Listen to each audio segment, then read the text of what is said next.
Greetings from Delhi Medical Association and eMedi News. Welcome to our show, Chat with Dr. KK.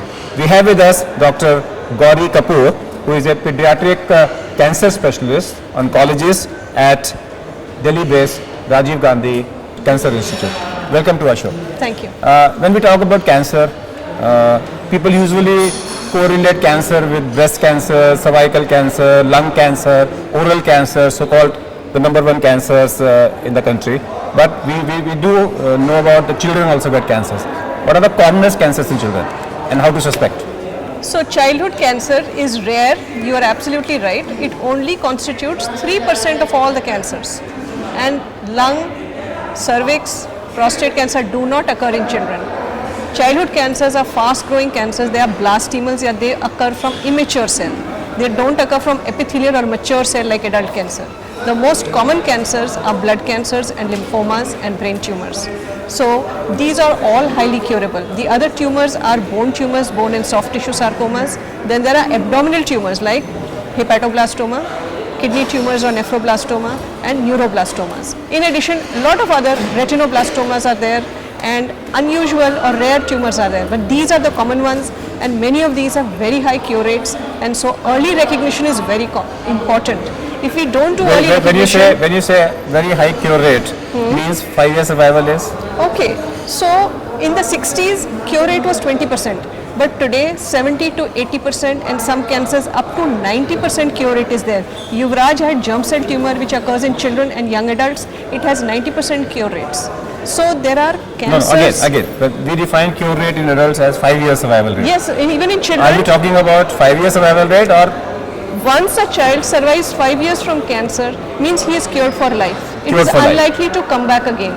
Chances are very less. So yes, 5 year survival rates. That's what we say. And the treatment in children is the same as treatment in adults, chemotherapy, surgery, radiotherapy, or is different? The modalities of treatment are same, but children don't have comorbidities like adults. So we are able to, because the cancers are fast growing, blastomal, they respond very well to chemotherapy, they are very sensitive to chemotherapy, they tolerate chemotherapy very well, so we give aggressive treatment because we want cure. When you cure a child with cancer, you give him 40 years or 50 years. When you cure an adult with cancer, you give them 1 or 2 years. So saving one child is equal to saving 20 adult patients. My first thing is very simple. Why should a cancer which is curable be labeled as a cancer whether in a child or an adult? They should be labeled as something else, because cancer is a phobia, cancer is a stigma, cancer is a psychological phenomena. If you have a cancer which is 100% curable, let's delete it from the name of cancer, call something else. Let me say one thing, I want to classify. Childhood cancer is curable if diagnosed early and treated properly. If diagnosed late, the complication rate is very high and the cure rates drop from 80% to 20% because stage becomes much higher. So the early diagnosis is the most important. It is qualifiable. Is it qualifiable? Yes, and a role of physician is very important in early diagnosis because the signs and symptoms of childhood cancer mimic common childhood conditions. There is no unique symptom of childhood cancer.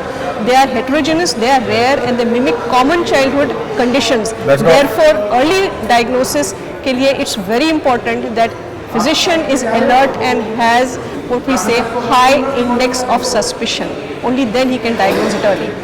Let's go away from the cancer. Okay. If you would not have been a doctor, what you would have become? Maybe detective or police person. Police person, detective. Okay. In the current rape case, the gang rape case, if you would have been a police officer, yes, the in charge of the police officer, yes, what you would have been differently done? Actually, you have to give human angle to each and everything.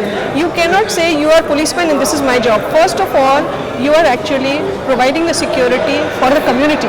So you will consider this is like an emergency. You will first give the first aid. You will do what is right first. So you will feel not that think this is my area or not my area. You feel that every police personnel should be trained in first aid, or a paramedic should be posted with him as far as the first of contact is concerned? I agree with you that every policeman has to be trained in first aid. I think it is very simple training, but it has to be done on a regular basis to renew his knowledge. Yearly renewal or 2 yearly renewal. Whatever is. But the other thing is they also have to be trained to be sympathetic and empathetic with the community, with the society. They are not different. They are not, I am policeman. This is my community. I have to protect them, I have to keep them safe. If that feeling is inculcated from top to bottom, My last I question. think- When you were, from where did you do your MBBS? I'm from Lady Harding, Delhi. Lady Harding Medical. Which batch you joined? 80. 80 batch you joined. So when you joined your MBBS for 5.5 years, you did your MBBS. Did you had a single class on etiquettes, on empathy, on social health, except for PSM? You're right, you know about it. So I know that. But it should be inculcated. This should be inculcated. You feel Same way that? as in police, So you feel same that, way as in that Medical medicine. Council of India should think of skill-based therapy. Absolutely. Absolutely. Bedside manner, everything. What Dr. Gauri Kapoor has said is very clear. She talks about it that cancers in children may be rare, but they do occur, and 3% of the cancers in the society are in childhood. So that's all Thank for you, today. Rex. Let's thank our guest to be with us. We'll come back with one more show. Till that, goodbye. Thank you.